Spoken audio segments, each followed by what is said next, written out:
a lot of you have been asking me about Harv's Air, one of the most famous schools in Canada because of the famous pilottraining.ca website. Well, let's see if Harv's Air is as amazing as Aaron is, or maybe as bad as his corny jokes. We'll see.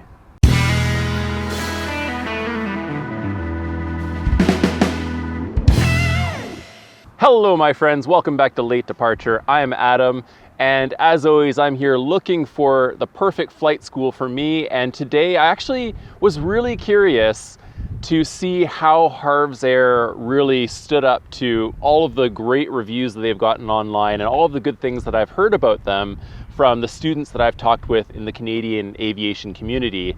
And even though Harv's Air, I've talked with students who are out from the two Winnipeg schools, even though it's quite far from where I am, I didn't mention this at the beginning, but I was actually considering relocating from British Columbia or somewhere further than where I live, just for the sake of getting better training. The reason for this, of course, is really, it is a big investment for flight training, but if you can go somewhere where you can have access to more planes and you know that they have good instructors, good programs there, it can be very well worth going to a different province or a different place. And I know a lot of you might be international students watching this from another country as well. So, you know, it's good to see what exists in as many places as you can, really. So I met a bunch of students from Harv's Air, and let's get right into it here. So let's start right at the beginning. So in terms of plane availability, well, the thing with Harv's Air in Winnipeg is because they do have the two bases, they have a whole bunch of airplanes there.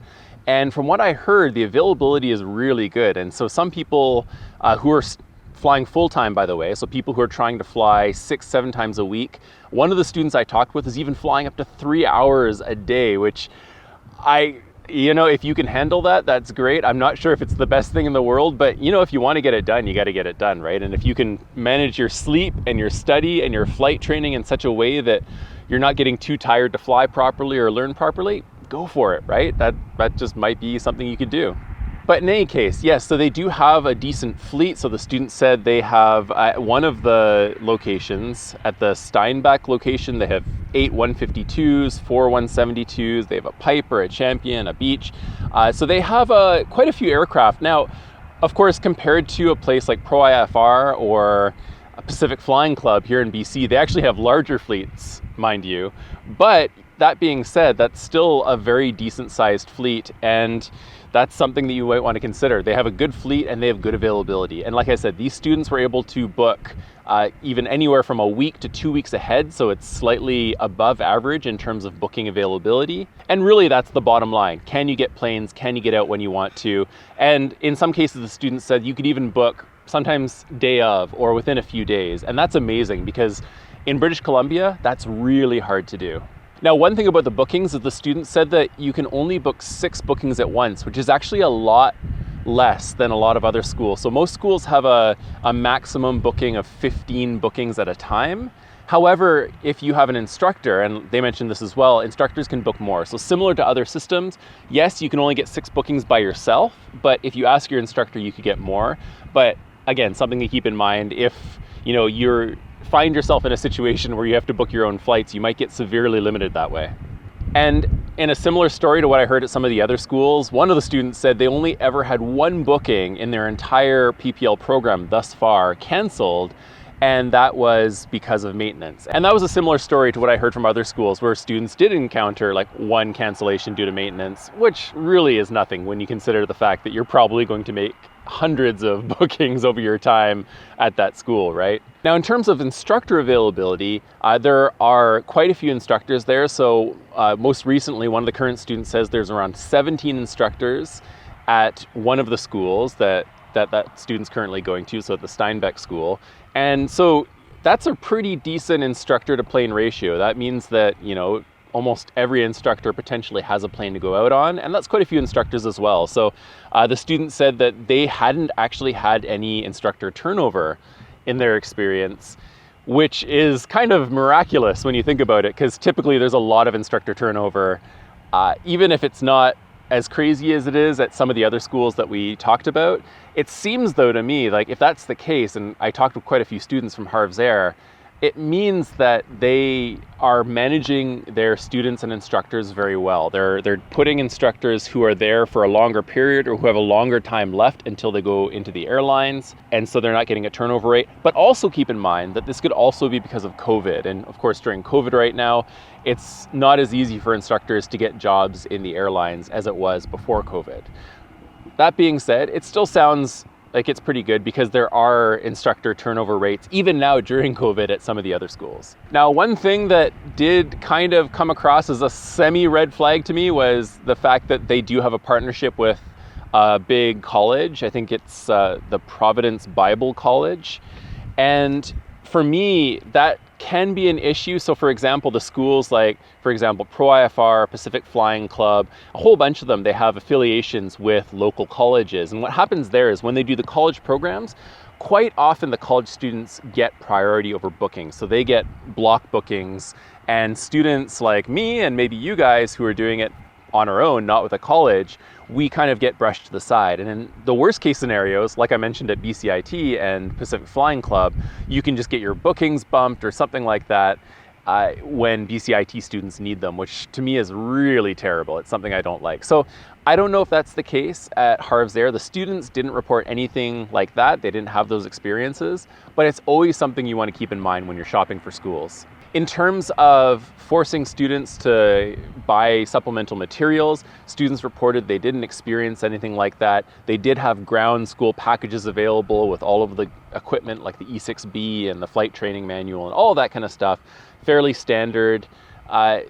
They did say that they felt like the prices were very good there, that they weren't gouging students on prices for ground school materials. So for example, some schools, they might raise the prices a bit, but that was not the case at Harv's Air. There is one thing though, they do have a mandatory lesson book that you're supposed to buy for $20, and that's something I didn't hear about very much from other schools. So that's, again, just a little extra thing that you might want to keep in mind, but $20 forced purchase isn't too bad, especially when you consider some of the things that go on at other schools.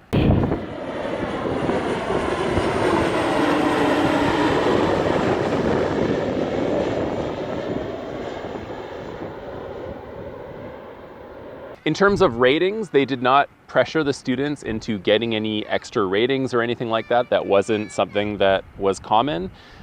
They did suggest to one of the students I talked with that that student pursue something after his PPL, like maybe a night rating or something like that. But it wasn't by any means like a forced thing. So the students didn't feel forced in any way. Now, in terms of paying as you go or paying up front, all the students reported that it's strictly pay as you go. You don't have to pay any deposit or any fee up front. So that's good to hear. And again, that seems to be what most schools do. And for me, that's one of the most important things. So in terms of giving too much ground school time or anything like that, the students said, no, not at all. If anything, they charge a lot less than they should for ground time, which again is a similar story to a lot of other schools. But for me, this is the hallmark of a good school. If a school is not charging and not gouging students for extra ground time, like again, some of the other schools we talked about, there was the school that was charging, I think it was SkyQuest, like 0.2 mandatory ground time every time, whether you needed it or not. This school is not like that. Their rate is $50 an hour for ground time, which I think is about average in the industry. It might be slightly more, but even so, at least they aren't going out and charging you too much for ground time. That's the most important point. So in terms of maintenance, the students said that you can easily see the maintenance records. They're very transparent. You can go in and see the maintenance records for the planes. In addition to that, in the booking systems, you can easily see what kind of maintenance has been done with them, which is really cool. I think that's very convenient, makes it very easy for students to check it out. And in addition to that, the students said, in general, the planes they're fairly standard, nothing fancy, but the maintenance is done well, so they feel safe in the planes, and that is really important.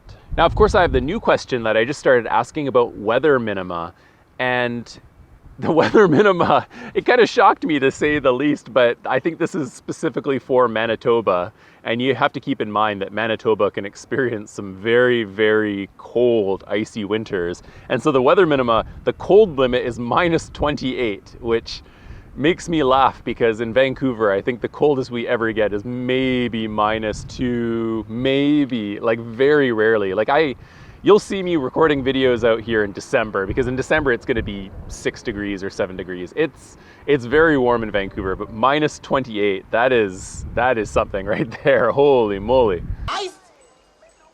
And then they have the wind limit. So for dual flights, it's 30 knots. For solo flights, it's 20 knots. So these seem like pretty standard limits for students. I think they didn't mention crosswind limits, but I think at most schools it's something like 15 knots. So that's just something to keep in mind. But overall, except for the minus 28, wow. Well, the other thing to keep in mind about the prairies versus like a coastal city or somewhere like East Coast, West Coast, is that the prairies have a lot better weather overall than somewhere like Vancouver. Like here, for example, like you can probably see behind me most of the time, there are almost always clouds here.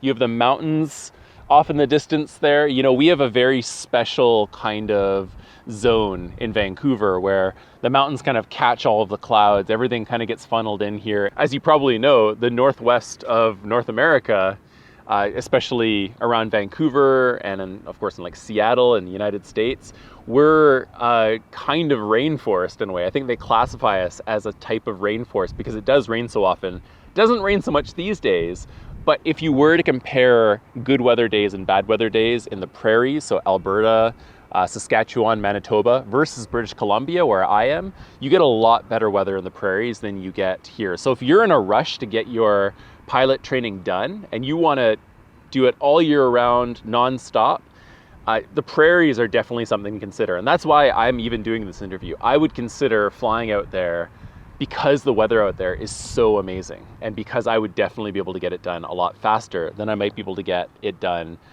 for example, in British Columbia or on the East Coast, maybe in Newfoundland or Nova Scotia or something like that. So one of my favorite questions is, does the school show you their show pony airplane when you first go there to get you in the door and get you to start flying there? And the student said, absolutely not. All the planes are pretty average. They're nothing special, but you know, the planes, you know, they have a bunch of airplanes with the standard tanks. A few of them have long range tanks on them. Really not any major differences, and definitely no show ponies there.